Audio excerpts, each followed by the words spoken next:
밤사이에 들어온 소식을 차곡히 모아 한방에 정리해드리는 나라의 TV 한방뉴스를 시작하겠습니다. 미국 의회 초당적 기구인 톰 렌토스 인권위원회가 15일 개최하는 한국의 대북전단금지법 관련 청문회는 미국에서 주목을 받고 쟁점화될 것이라고 로버트 킹 전 국무부 북한 인권특사가 전망했습니다. 킹 전 특사는 위원회가 법안을 발의하지는 않지만 소속 의원들이 다른 위원회에 참여하기 때문에 중요한 의미가 있다고 말했습니다. 로버트 킹 전 국무부 북한 인권특사는 13일 VOA에 톰 렌토스 인권위원회가 15일 개최할 한국의 대북전단금지법 등 표현의 자유 관련 청문회에 미국 사회가 주목할 것이라고 말했습니다.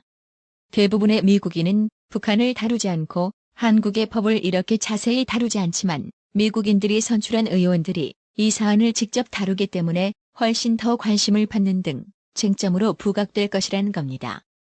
이번 기회에 문재인 정권의 인권 허구성이 까발려져 국제적 해망신 제대로 처당하겠네요. 이뿐만이 아니죠. 평소 북한 인권을 외면하다가 항상 북한 지원해줄 때만 인도적 탈영질 늘어놓는 문재인 좌파 정권의 이중성 진짜 구역질납니다. 윤미향이 과거 한국정신대 문제대책협의회 대표 시절에 갈비뼈 골절을 당한 일본군 위안부 피해자 할머니에게 해외 일정을 강행시켰다는 의혹과 관련해 검찰이 수사에 나섰습니다. 14일 법치주의 바로 세우기 행동연대 약칭 법세련은 윤미향이 노인복지법 위반 혐의로 고발당한 사건이 서울서부지검 형사사부에 배당됐다고 밝혔습니다. 윤미향이는 과거 정대협 상임대표 시절인 2017년 12월 독일에 동행한 위안부 피해자 길원욱 할머니의 갈비뼈 골절 사실을 알고도 해외 일정을 강행한 의혹을 받고 있습니다. 이와 관련해 법세련은 지난 8일 윤 의원을 대검찰청에 고발했습니다. K방역만 자화자찬하다가 백신 확보가 늦었다며 여론의 비판을 쳐받자 문재인은 지난해 말 미국의 글로벌 제약회사 모더나의 CEO와 통화한 뒤 5월부터 4천만 회분을 공급받기로 했다고 밝혔지요. 그러나 이 약속 이행에 변수가 생겼다고 합니다. 미국 현지 시간 13일 모더나가 우한 코로나 백신을 오는 7월까지 미국에 2억 회분 공급할 계획이라고 밝혔습니다. 전 세계적으로 백신 확보 경쟁이 치열해지면서 한국을 포함한 다른 국가는 공급 일정이 후순위로 밀리게 됐습니다. 우한 코로나 감염 상황이 점점 위중해지는 가운데 정부의 백신 도입의 경고 등이 켜졌습니다. 이날 모더나는 자사 홈페이지에 백신 공급 계획을 공개했습니다. 이에 따르면 모더나는 5월 말까지 미국 정부에 백신 1억 회분을 공급하고 7월 말까지 추가로 1억 회분을 공급할 계획입니다. 미국의 지역의 공급에 대해서는 미국의 지역 공급망은 미국 지역 공급망보다 구축이 1분기 정도 늦었고 계속 확장하고 있다고 알렸습니다. 모더나가 지난 연말부터 올해 4월 12일까지 공급한 전체 백신 약 1억 3,200만 회분 중 미국 밖으로 보낸 것은 약 1,500만 회분에 불과합니다. 한국은 연말에 모더나와 계약했지만 유럽연합, 영국, 일본, 캐나다, 스위스, 카타르 등이 먼저 계약한 상황이라 순서가 밀릴 가능성도 있습니다. 문재인 좌파 정권은 당초 11월까지 집단 면역을 이룬다는 계획이었습니다. 그러나 아스트제네카 백신의 혈전 부작용 논란에 이어 모더나의 공급도 불확실해지며 11월 집단 면역 달성이 점점 어려워지고 있습니다. 해당 소식에 네티즌들은 아프리카의 르완다라는 아주 가난한 나라보다도 뒤처지는 후진 K방역의 실체다. K방역이 세계의 모범이라며? 또 한 번 쩝쩝대 보세요라며 모더나가 약속을 깬 게 아니라 문재인 정부가 거짓말을 한 거겠지라고 비꼬았습니다. 이제 청와대가 콩으로 매주를 쏜다 해도 믿을 국민 별로 없을 겁니다. 청와대는 아직도 국민에게 신뢰받고 있다고 생각하나 봅니다. 문재인이 전효건 청와대 문화비서관과 관련해 제기된 일감 몰아주기 의혹과 김우남 한국마사회장의 폭언 논란에 대해 감찰을 지시했다고 강민석 청와대 대변인이 밝혔는데요. 두 사람 모두 문재인이 임명한 인사이기 때문에 문재인의 사과를 요청하는 목소리와 함께 대통령 책임론이 일 것으로 관측됩니다. 해당 소식에 네티즌들은 박근혜 대통령 인사보고 낙하산이니 회전문 인사니 하더니 본인이 더 하죠? 라고 비꼬았습니다. 근데 참 이제하다 하다 감찰도 사람 봐가면서 하나 보군요. 오죽했음 중앙일보가 조국 감쌌던 문재인이라는 기사 제목을 달았을까 싶네요. 근데 이건 누가 보더라도 검찰에서 조사해야 할 사항인 것 같은데요. 왜 셀프 감찰에서 또 적당히 뭉개려고요? 김학의 전 법무부 차관 불법 출국 금지 의혹을 수사 중인 검찰이 이광철 청와대 민정비서관에게 출석 요구서를 보냈습니다. 이광철 비서관은 2019년 3월 말 이규원 전 대검찰청 과거사 진상조사단 파견검사에게 김학의 전 차관 긴급 출금 조치를 주문하고 이후 출금 요청서를 전달받는 등 이 사건에 깊이 관여했다는 의혹을 받고 있습니다. 14일 법조계에 따르면 수원지검 수사팀은 최근 이광철 비서관에게 피의자 신분으로 조사를 받으라고 통보한 것으로 전해졌습니다. 검찰은 2주 정도 기간을 제시하면서 출석이 가능한 날짜를 알려달라고 요청했지만 이광철 비서관은 아직 답변하지 않은 것으로 알려졌는데요. 이게 현재 청와대에 민낯인 겁니다. 문재인 좌파 정권 특징이 이성윤이부터 이광철까지 검찰 소환 요구를 개였으로 보면서 법치주의를 아주 우습게 여기고 있다는 겁니다. 지금이라도 청와대는 이광철에게 국민 눈살 찌푸리게 만들지 말고 자진해서 검찰 소환 요구에 응하라고 해야 할 겁니다. 문화일보는 청와대 3인 불기소 결정문과 울산 공작 전면 재수사 당위성이라는 제목하의 사설을 통해 서울중앙지검이 최근 울산시장 선거 공작 사건 연루 혐의를 받는 임종석 전 청와대 비서실장과 조국 전 민정수석, 이광철 민정비서관에게 불기소 처분을 하면서 결정문에 순차 의사 전달을 통해 범행에 가담한 강한 의심이 드는 것은 사실이라고 적시했다. 이미 기소된 송철호 울산시장 등 14명의 진술과 증거에 비춰보면 이들 3명도 기소해야 할 의혹이 충분하지만 외압 등으로 수사를 진행할 수 없었다는 기록인 셈이다. 본안은 물론 수사 방해까지 포함해 전면 재수사해야 할 당위성이 더 분명해졌다며 친정권 이성윤 서울중앙지검장이 사건 전반에 대해 종합적인 검토가 필요하다는 이유로 수사를 방해했고 지난해 8월엔 당시 추미애 법무부 장관이 인사를 통해 수사팀을 아예 해체했다. 김미리 부장판사는 1년 넘게 재판을 열지 않다가 5월부터 심리하겠다고 해놓고선 휴가를 낸다고 한다. 반드시 규명돼야 할 전방위 법치 농락이다라고 직격했습니다. 서울시민 10명 중 6명 이상은 업종별로 영업 제한 시간을 차등화하는 오세훈 서울시장표 서울형 상생방역이 민생에 도움이 될 것이라고 생각한다는 여론조사 결과가 14일 발표됐습니다. 다만 우한 코로나 방역 측면에서는 긍정평가와 부정평가가 팽팽한 것으로 나타났습니다. 여론조사 업체 리얼미터가 오마이뉴스의 의뢰로 13일 하루 동안 전국 성인 남녀 500명을 대상으로 조사한 결과 서울시민 96명 중 62.4%가 오세훈표 상생방역이 민생에 도움이 될 것이라고 응답했습니다. 도움이 되지 않을 것이라는 응답은 35.1%였습니다. 오세훈 서울시장에 대한 부서별 업무 보고에서 박원순 전 시장이 역점 추진한 사업은 제외된 것으로 확인됐습니다. 취임 첫날 박원순 전 시장 사업을 쉽게 취소하지 않겠다며 대대적인 조직 개편에 신중함을 보였던 모습과 달리 사실상 박원순 흔적 지우기에 나선 것입니다. 13일 서울시에 따르면 오는 16일까지 이뤄지는 각 실국 본부별 업무 보고에 서울민주주의위원회와 남북교류협력단, 서울혁신기획관은 배제됐습니다. 모두 박원순 전 시장이 생전에 상당한 공을 들였던 조직들입니다. 스피드 주택 공급을 제1공약으로 내건 오세훈 시장이 당초 13일로 예정됐던 주택건축본부의 업무 보고를 12일로 앞당긴 것과 대조됩니다. 서울민주주의위원회는 시민과 서울시, 시의회가 함께 논의해 여러 제안을 정책화하는 조직입니다.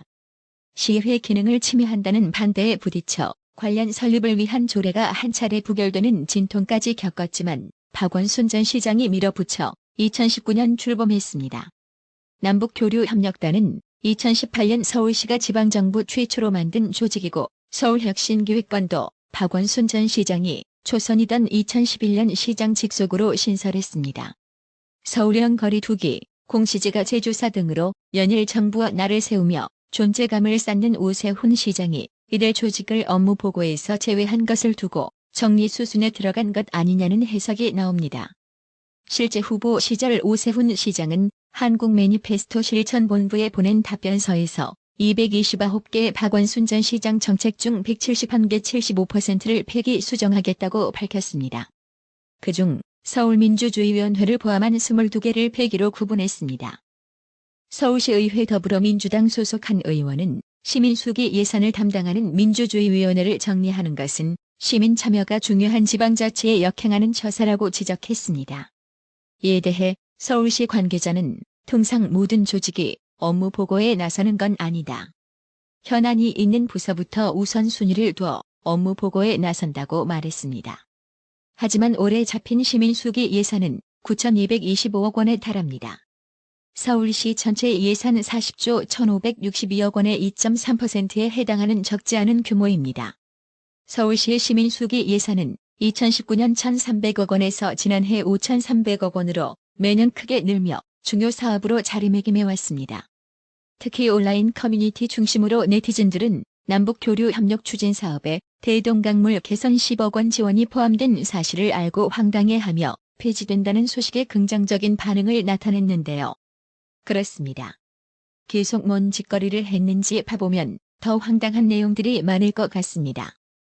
좌파 성향의 TBS 교통방송 라디오 뉴스공장 진행자 김어준이 박원순 전 서울시장 임기 동안 출연료 명목으로만 20억 원 이상을 수령했을 것이라는 주장이 제기됐습니다.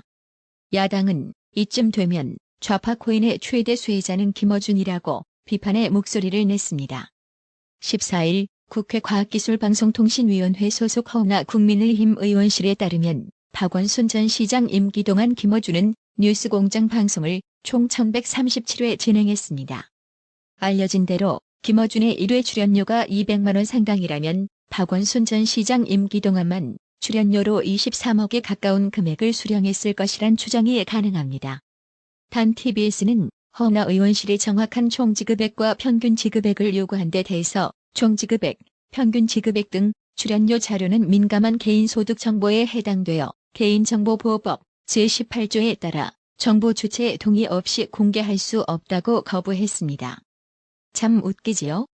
아니 타인의 의혹 공세는 제3자 인물까지 동원하면서 왜 김어준이는 자기에 대한 의혹은 떳떳하게 자진해서 출연료 공개를 하지 않고 있는 걸까요? 이런 걸 양심불량이라고 하는 겁니다.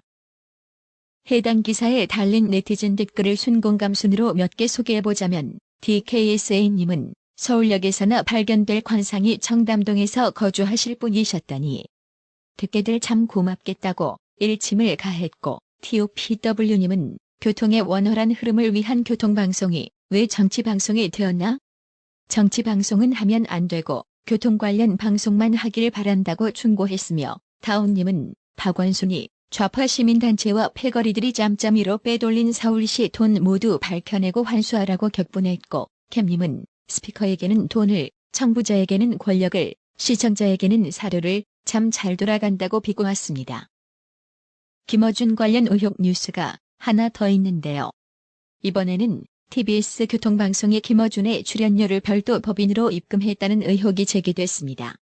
TBS 내부 관계자는 TBS가 김어준의 출연료를 주식회사 김어준으로 입금한다고 제보했습니다. 주식회사 김어준은 현재 존재하는 별도 법인이며 본점이 서대문구 충정로로 돼 있습니다. 김어준이 올해 몸담은 딴지일보와 주소가 같습니다. 등기부 등본에 따르면 해당 법인은 방송 컨텐츠 유통업, 방송 프로그램 제작업, 광고 대행업 등은 물론 매니저업과 출판 인쇄 및 기록 매체 복제업, 음악 예술 및 공연 기획업 등 다양한 목적으로 설립했습니다. 특히 숙박 및 음식점업, 주류 판매업 등도 등록한 것으로 드러났습니다. 회사 성립일은 2019년 5월 15일입니다. 임원은 김어준이 유일합니다. 김어준이는 이 회사의 유일한 사내이사입니다. 감사는 2019년 5월 16일 등기한 뒤 같은 날 바로 사임했습니다. 설립 이후 꾸준히 1인 법인이라는 의미입니다. 결국 김어준 혼자 의사 결정을 할 수 있는 구조라는 뜻입니다. 이는 세금을 줄이기 위한 것으로 보입니다. 한 세무사는 법인을 설립하면 출연료를 사업소득이나 기타 소득으로 받는 것보다 세율에서 이득을 볼 수 있다. 법인세는 최고 25%밖에 되지 않는다. 반면 종합소득세는 최고 45%라고 말했습니다. 다만 1인 회사라고 하더라도 지출을 마음대로 할 수 있는 것은 아닙니다. 한 법조 관계자는 법인의 업무에 비춰 반드시 필요한 지출만 할 수 있다. 필요한 지출인지 자의에 의한 개인 이익 착복인지 검토하면 횡령까지도 가능하다고 말했습니다. 한편 TBS 측은 말씀드릴 수 있는 사안은 아닌 것 같다. 문의가 너무 많이 온다. 조만간 입장 자료를 낼 것이라고 말했습니다.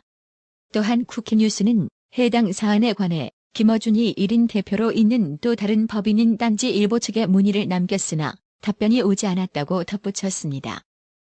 한편 김어준 구독 계약 논란이 터지자 TBS는 뒤늦게 서면 계약 작성 도입을 준비 중이라고 밝혔는데요.